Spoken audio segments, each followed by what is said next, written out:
Hello friends, నేను ఇవాళ భగవద్గీతకు సంబంధించి ఒక శ్లోకాన్ని మన నిత్య జీవితంలో ఎలా మనము అనువదించుకోవాలి అనే దాని గురించి చెప్పదలుచుకున్నాను.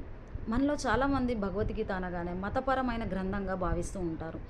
భగవంతునికి సంబంధించిన శ్లోకాలు మంత్రాలు ఉంటాయనేసి ఒక అభిప్రాయం ఉంది. కానీ నిజానికి భగవద్గీతలో ఉన్న ప్రతి శ్లోకము మనిషి యొక్క నిత్య జీవితంలో తన నడవడి ఎలా ఉండాలి, ఎలా ఉంటే తను సంతోషంగా ఉండగలుగుతాడు, ఒక వ్యక్తి యొక్క వికాసం ఎలా జరుగుతుంది అనే విషయాల గురించి దాంట్లో మనకు చెప్పబడ్డాయి.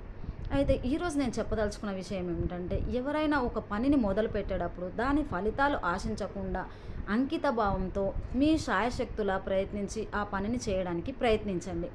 ఎప్పుడైతే మీరు ఫలితాల గురించి ఆలోచించకుండా ఉంటారో అప్పుడు మీకు ఎలాంటి ఆందోళన ఉండదు.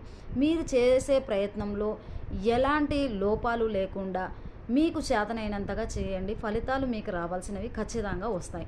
ఇలా చేయడం వల్ల మీకు ఎలాంటి ఒత్తిడి కానీ డిసప్పాయింట్ అని కానీ ఉండదు.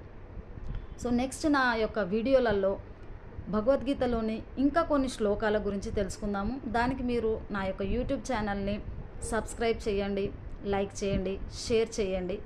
మీరు ఏవైనా మీ అభిప్రాయాలు ఉంటే కామెంట్ బాక్స్లో తప్పకుండా షేర్ చేయండి. థ్యాంక్ యూ వెరీ మచ్ అండి.